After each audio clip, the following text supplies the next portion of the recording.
駅というか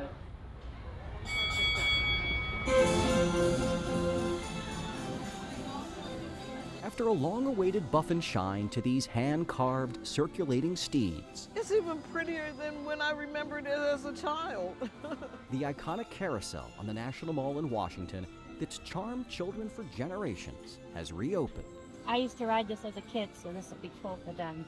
The merry-go-round delights because it stirs in us a sense of nostalgia. It's fitting that the carousel should be here among the other monuments to freedom. But for Sharon Langley and Linda Dorsey Walker, the joy of sitting atop one of these whimsical beasts reminds them of a childhood bittersweet.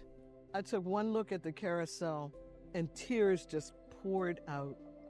All those memories of getting punched and hit and called names flooded back all at one time. I lived in Baltimore, Maryland, and I think that's where our story begins. I used to ride the bike on a regular basis up to Gwynn Oak Park. Gwynn Oak Amusement Park was a popular attraction. Walker and Langley grew up near this popular amusement park, which featured a version of the very carousel that now spins along the National Mall.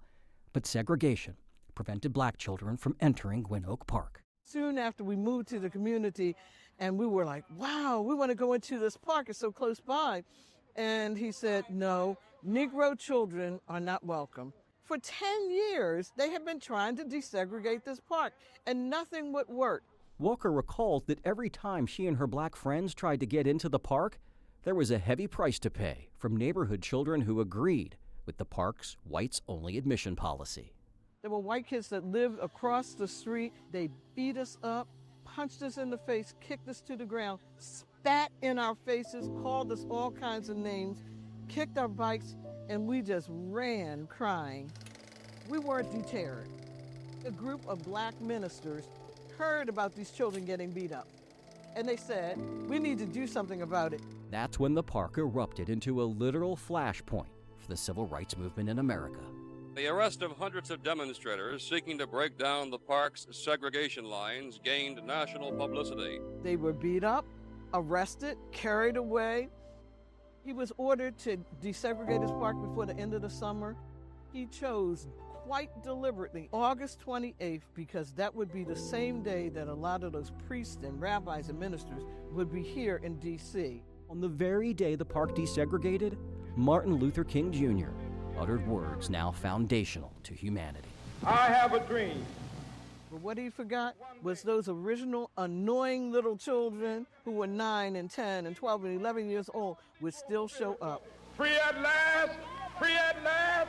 Thank God Almighty! He deliberately didn't choose one of us to be the first child to ride the carousel. I did grow up knowing that we went to Gwynn Oak on the first day that it was open to everyone.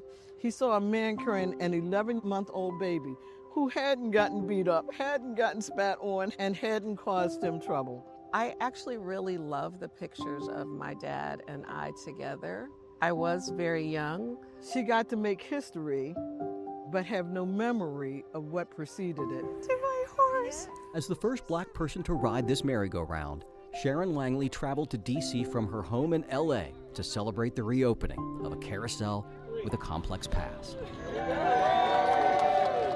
Langley didn't know that she'd get to hop aboard this refurbished ride with the very people who made this moment possible, including a once 9-year-old trailblazer named Linda.